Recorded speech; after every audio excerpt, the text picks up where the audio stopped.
Olá, tudo bem? Sejam bem-vindos ao meu canal literário, eu sou Lucas Corrêa e hoje nós vamos falar sobre O Quarto de Giovanni. Esse é um livro do James Baldwin, um autor americano, ali mais ou menos década de 60, se eu não me engano. E esse livro ali no Kindle, né? Então eu não tenho edição física para mostrar para vocês. Eu confesso que eu uso o Kindle para conhecer novos autores, na maioria das vezes. Então, sei lá, eu não conhecia a Helena Ferrante, não conhecia o James Baldwin. Aí, às vezes, para ter uma primeira experiência com um autor que eu não conheço, eu prefiro comprar no Kindle, e aí depois, se eu me interessar, eu compro outros físicos, ou até os que eu já li para ter na estante, sabe? Mas, enfim, então eu aproveitei o Kindle para comprar O Quarto de Giovanni e ler e conhecer esse autor. É um livro, apesar dele ser, né, ter temas mais complexos, ele é muito gostoso de ler. É um livro que no primeiro capítulo ele já me ganhou, assim, eu achei muito curioso, assim, já de cara, como ele trata as coisas, né? Ele também tem uma profundidade muito interessante, né? Eu falei disso no livro do Shakespeare, sobre essa coisa de tratar muito o ser humano, porque, em geral, quando a gente vê uma série, um filme, lê um livro, ou até quando a gente está fofocando, é o exemplo, né? A gente está, sei lá, fofocando de uma situação, a gente costuma tratar o ser humano como alguma coisa já pronta, no sentido de que todo mundo age 100% consciente de si. Ah, a gente faz isso porque a gente se conhece plenamente, a gente sabe o que a gente está fazendo, a gente sabe os nossos interesses e intuitos por trás, quando na verdade não é. Às vezes a gente faz determinadas coisas e a gente não sabe por que a gente fez aquilo. Não é à toa que, né, quem já fez terapia vai descobrindo um monte de coisa de si que nem imaginava, porque a gente não tem esse estado de consciência tão forte assim. Mas, quando a gente está nesse olhar de fora, só analisando a situação de fora, a gente costuma achar que o ser humano é assim. E, na verdade, a gente é complexo demais, né? A gente tem muitas coisas para administrar simultaneamente, a nossa vida é complexa, então a gente administra muitas coisas ao mesmo tempo também, né? E principalmente quando é uma novidade, é uma mistura, né? Tem confusão também, sabe? Tem sentimentos contrastantes, não é tudo tão assertivo, tão direto, tão, sabe, 8 ou 80. Na prática, tudo é um pouco híbrido, né? Então, esses livros, né, tanto Hamlet, que eu falei num outro vídeo, quanto o Quarto de Giovanni, mostra muito isso.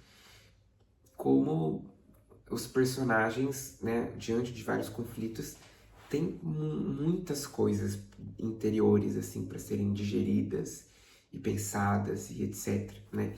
E isso é muito legal. Esse livro foi um pouco problemático no seu lançamento, assim, teve suas questões, porque ele teve um primeiro lançamento, né, o James Baldwin lançou primeiro um outro livro que foi muito bem aceito. E, obviamente, quando o primeiro é bem aceito, a expectativa para o segundo é grande. E o segundo não agradou, não. Então, não agradou porque primeiro esperavam dele que ele falasse mais sobre temáticas negras, né, porque ele é um autor negro.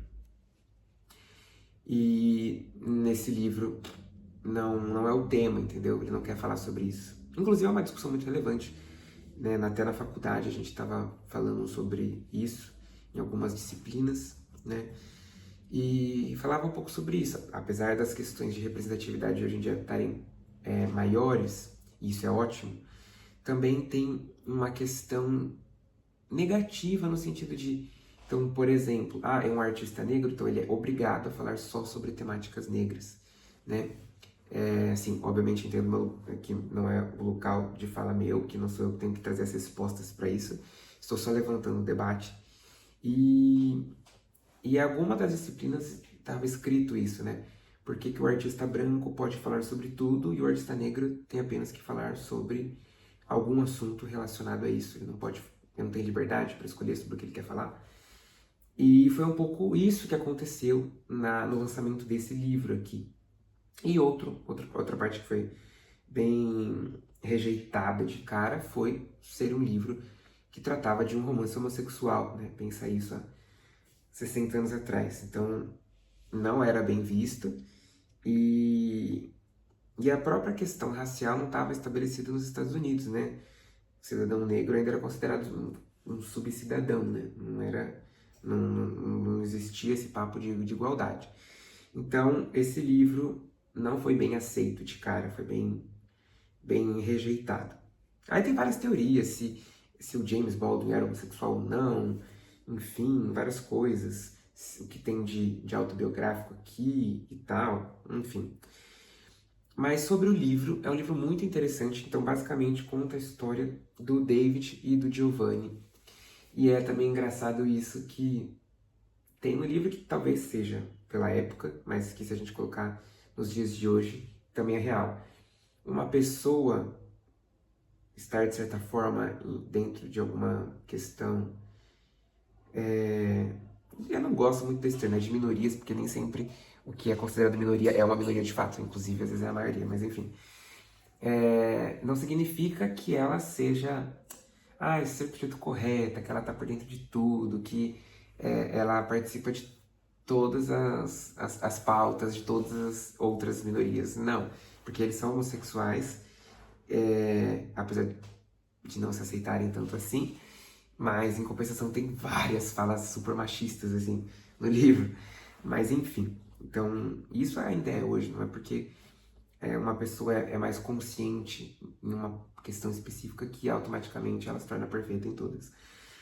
E, enfim, então sobre esse livro conta a história do David e do Giovanni e é um pouco sobre essa questão. Eles têm um relacionamento, mas é um pouco escondido, não é totalmente às claras, apesar de algumas pessoas saberem. Os dois já tiveram envolvimento com outras mulheres.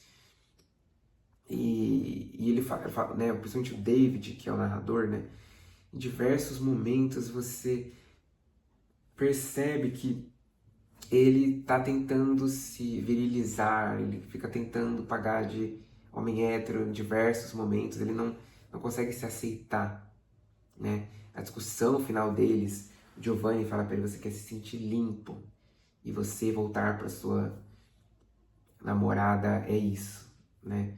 É você ficar limpinho.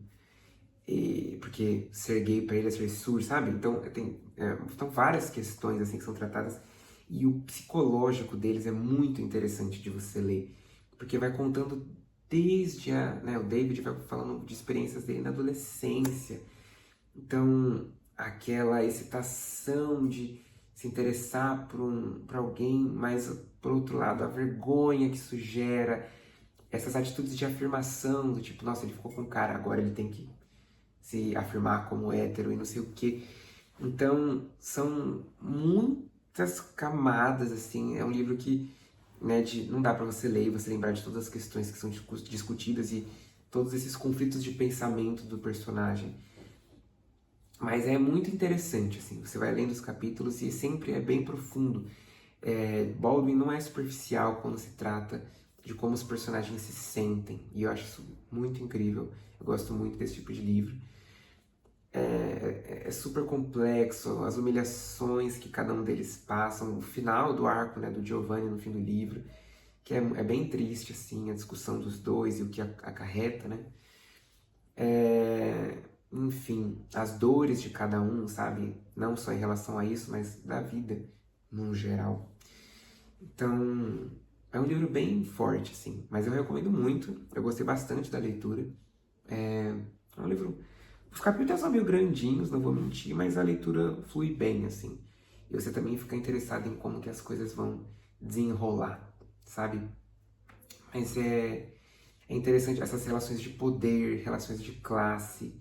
Um é super bancado pelo pai, o outro tem que dar duro para conseguir se manter. Enfim, essa negação de si, negação do outro, os conflitos de ideia, a pressão social, enfim. Até um pouco uma crítica à mídia no final, que acoberta determinadas pessoas por sua relação, por sua familiaridade, por sua, enfim, por um senso de nacionalismo, enfim. Então tem muitas questões aqui bem interessantes. Vale a pena essa leitura, é um livro que talvez eu releia. E eu fiquei curioso para ler outros livros dele, porque eu gostei bastante desse, então estou aberto a ler outros livros do Baldwin. Então, é isso. Espero que eu tenha falado tudo que eu tinha almejado e que não tenha ficado nada confuso. Mas é isso, curtam o vídeo, compartilhem esse vídeo, se inscrevam no canal, aquelas coisas todas que vocês já sabem. Comentem se vocês já leram, o que vocês acharam.